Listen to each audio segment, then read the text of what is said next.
하나님이 2500년 전에 그려놓은 우리 구원의 청사진. 여러분은 건축물을 좋아하시나요? 아름다운 건물, 웅장한 건물들을 보면 마음이 끌리곤 합니다.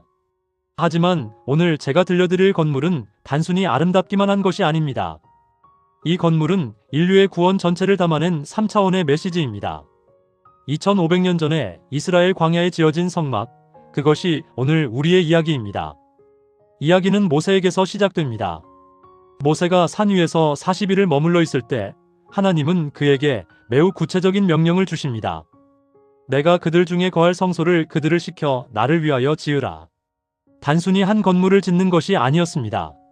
하나님께서 친히 모세에게 성소의 구조를 도면으로 보여주시고 그 크기, 형태, 사용할 재료들, 그 안에 비치해야 할 모든 기구에 대해 상세한 지시를 주셨습니다.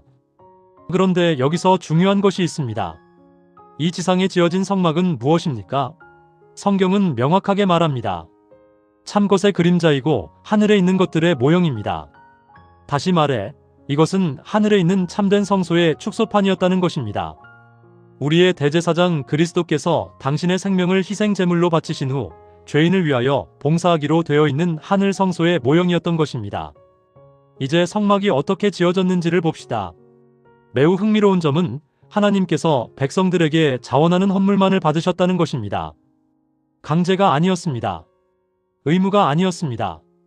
자원하는 마음으로만 받으셨다는 것입니다. 하나님은 모세를 통하여 회중에게 반복해서 명령하셨습니다. 무릇 즐거운 마음으로 내는 자에게서 내게 드리는 것을 너희는 받으라. 여러분, 이것이 영적 원리입니다. 하나님께 드리는 일에서 가장 첫째 조건은 진심입니다. 헌신과 희생의 정신입니다. 억지로 하는 봉사, 하나님을 기쁘게 할 수 없습니다.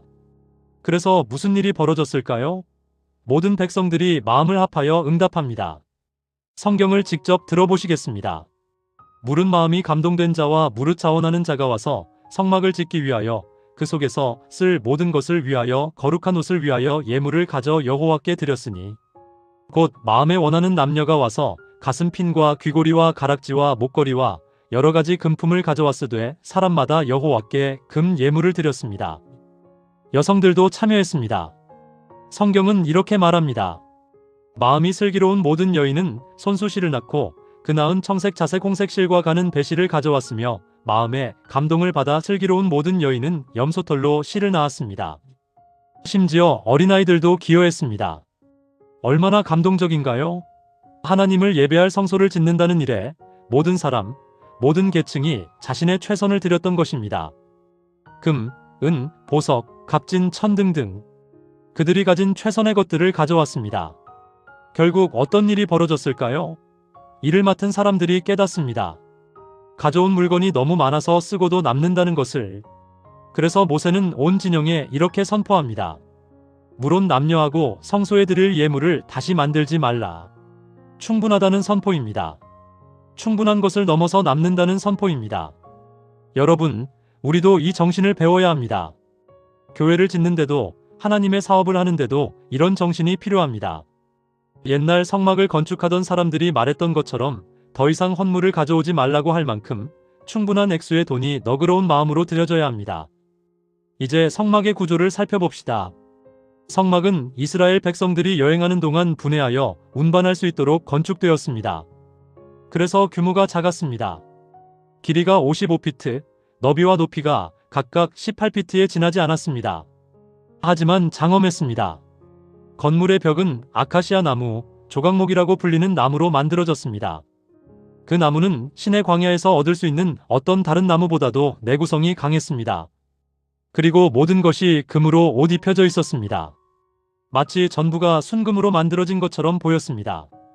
지붕은 4벌의 휘장으로 만들어졌습니다.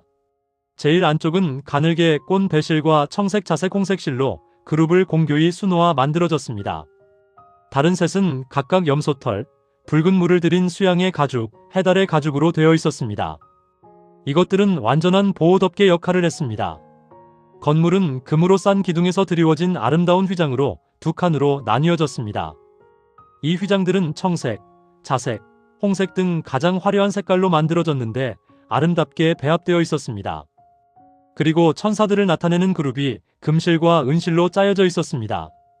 첫 번째 칸, 성소에는 세 가지 중요한 것들이 있었습니다. 떡상, 촛대, 그리고 향단입니다. 떡상은 북쪽에 놓여 있었고 전부 순금으로 입혀졌습니다. 안식일마다 제사장들은 이 상 위에 12덩어리의 떡을 두 무더기로 배열했습니다. 이 떡은 진설병, 즉 차려놓는 떡이라고 불렸습니다. 이것이 의미하는 바는 무엇입니까? 사람이 영적 양식과 육신의 양식 모두를 주께 의존한다는 것입니다. 그리스도는 친히 나는 하늘로서 내려온 산떡이라고 말씀하셨습니다. 떡은 그리스도를 예표하는 것입니다. 남쪽에는 가지가 7개 있는 등대가 있었습니다. 그것은 황금으로 만들어졌고 7개의 가지에 7등이 있었습니다. 그 가지들은 백합화 모양으로 정교하게 세공되었습니다. 성막에는 창문이 없었습니다. 그래서 등불이 밤낮빛을 발했습니다. 이것이 의미하는 바는 그리스도는 세상의 빛입니다. 그의 빛은 끊어지지 않는 빛입니다. 항상 계신 빛입니다. 성소와 지성소를 나누는 휘장 바로 앞에는 금으로 만든 향단이 있었습니다. 제사장은 조성마다 향을 피우도록 되어 있었습니다. 그 향연이 올라갈 때 거룩한 향은 밤낮 없이 성막 전체와 성막의 주인은 물론 원방에까지 그 향기를 풍겼습니다. 이 향이 무엇을 의미합니까? 기도입니다. 성경은 말합니다. 이스라엘의 기도와 함께 올라가는 향연은 그리스도의 공로와 중보, 곧 그분의 완전한 의를 표상합니다. 그것은 믿음을 통하여 그분의 백성에게 전가됩니다. 그것만이 죄 많은 인간들의 예배가 하나님께 간합될 수 있도록 합니다. 그리고 안쪽 휘장 뒤에는 지성소가 있었습니다. 이것은 가장 거룩한 곳이었습니다. 여기에는 법궤가 있었습니다. 법궤는 아카시아 나무로 만들어졌고 안팎이 금으로 도금되어 있었습니다. 이 법궤에는 하나님께서 친히 십계명을 새기신 돌판이 보관되었습니다. 그래서 이것은 하나님의 증거궤라고 불렸고 십계명이 하나님과 이스라엘 사이에 체결된 언약의 기초였기 때문에 언약궤라고도 불렸습니다. 법궤의 뚜껑, 즉 속죄소라고 불린 것은 한 덩이의 정금으로 만들어졌습니다. 양쪽 끝에는 하나씩 정금으로 만들어진 천사, 그룹들이 서 있었습니다. 그들은 경건하게 머리를 숙여 법궤를 내려다보고 있었습니다. 여러분, 이 모습이 의미하는 바를 아세요? 하늘의 천사들이 하나님의 율법을 존경하는 태도입니다. 그들은 그 율법을 자신들의 영광보다 더 크게 여기는 것입니다. 속죄소 위에는 하나님의 임재하심의 현현, 쉐키나 곧 영광의 광채가 있었습니다. 하나님께서는 그룹 사이에서 당신의 뜻을 알려주셨습니다. 하나님의 기별이 대제사장에게 전달되었습니다. 이제 성막의 의식을 살펴봅시다. 매일의 봉사와 연례적인 봉사, 두 부분으로 구성되었습니다. 매일의 봉사는 어떻게 진행되었을까요? 회개하는 죄인이 자기의 제물을 성막 문으로 가져옵니다. 그리고 그 희생 제물의 머리에 손을 얹고 자기의 죄들을 고백합니다. 이 상징적인 행위에 의하여 죄는 그에게서 흠없는 제물에게 옮겨갑니다. 그 사람이 자기의 손으로 그 짐승을 죽입니다. 제사장은 그 피를 가지고 성소에 들어가 법궤 앞에 휘장 앞에 뿌립니다. 이것이 무엇을 의미합니까? 죄가 피를 통하여 상징적으로 성소에 옮겨진다는 것입니다. 죄인의 죄가 제물에게 이전되고 그 제물의 죽음으로 죄가 처리되는 것입니다. 하지만 이것으로 끝나지 않습니다. 1년 동안 계속해서 이 봉사가 이루어집니다. 매일 많은 사람들이 자신들의 죄를 위해 제물을 가져옵니다. 그 결과 어떻게 됩니까? 성소가 더러워집니다. 죄가 성소에 계속 옮겨지기 때문입니다. 그래서 특별한 일이 필요합니다. 1년에 한 번 대속죄일이 옵니다. 이것은 매우 중요한 날입니다. 이날에 대제사장은 가장 거룩한 곳, 지성소에 들어갑니다. 그리고 그곳에서 속죄 사업을 행합니다. 두 염소 새끼를 성막 문으로 끌어옵니다. 두 염소를 위하여 제비를 뽑습니다. 한 제비는 여호와를 위하고 한 제비는 아사셀을 위합니다. 처음 뽑힌 염소는 백성을 위한 속죄 제물로 죽임을 당합니다. 대제사장은 그 피를 지성소로 가지고 들어가 속죄소 위에 뿌립니다.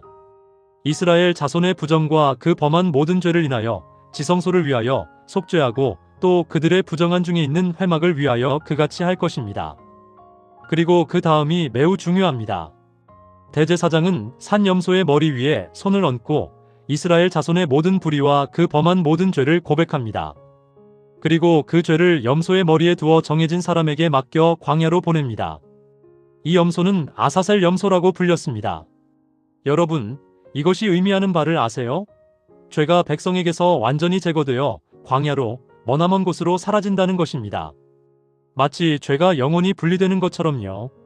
이 모든 일이 진행되는 동안 각 사람은 그의 영혼을 괴롭혀야 했습니다.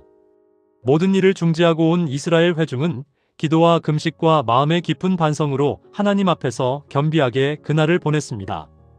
하지만 여기서 중요한 교훈이 있습니다. 백성들은 이 연례적 봉사로 무엇을 배웠을까요? 1년 동안 드려지는 속죄제를 통해 죄인을 대신하여 대치물이 간합되어졌지만 그 희생 제물의 피가 죄를 완전히 속죄하지 못했다는 것입니다. 그것은 다만 죄가 성소로 옮겨지는 방편을 제공한 것뿐이었습니다. 완전한 속죄는 오지 않았습니다. 매년 같은 일을 반복해야 했습니다. 같은 제사를 드려야 했습니다. 왜일까요? 그것은 영원한 속죄, 완전한 속죄가 필요하다는 것을 가르치기 위해서였습니다. 그리고 그것이 바로 예수님입니다. 그리스도입니다. 성경은 말합니다. 그리스도께서는 참 것의 그림자인 손으로 만든 성소에 들어가지 아니하시고 오직 참 하늘에 들어가사 이제 우리를 위하여 하나님 앞에 나타나신다. 하늘 성소에서 그리스도는 지금도 우리를 위하여 봉사하고 계십니다. 그는 우리의 대제사장입니다. 그의 피로 우리의 죄를 속죄하십니다. 그의 중보로 우리는 하나님 앞에 나아갈 수 있습니다. 성경은 또한 이렇게 말합니다. 최후의 속죄 때에 진심으로 회개한 자의 죄가 하늘의 기록에서 도말되고 다시 기억되거나 마음에 떠오르지 않게 되어 있는 것과 같이 그 상징에 있어서도 죄는 회중으로부터 영원히 분리되어 광야로 옮겨지게 되었던 것입니다. 우리의 죄는 단순히 용서받는 것이 아닙니다. 그것은 완전히 제거됩니다. 하나님의 기록에서 지워집니다. 영원히 기억되지 않습니다. 여러분, 이것이 얼마나 위대한 일인가요? 우리가 그리스도를 통해 받게 되는 구원이 얼마나 완전한 구원인가요? 2500년 전 광야에서 지어진 성막. 그것은 단순한 건물이 아니었습니다. 그것은 우리의 구원 전체를 담은 3차원의 메시지였습니다. 그것을 통해 백성들은 매일매일 연년새새 배웠습니다. 그들의 죄를 위해 죽을 어린 양이 올 것이라는 것을. 그리고 그 어린 양이 오셨습니다. 예수님으로 말입니다. 성막의 봉사는 그리스도의 봉사를 가리킵니다. 제사장들의 일은 그리스도의 일을 예표합니다. 제물의 피는 그리스도의 피를 상징합니다. 향은 기도를 나타냅니다.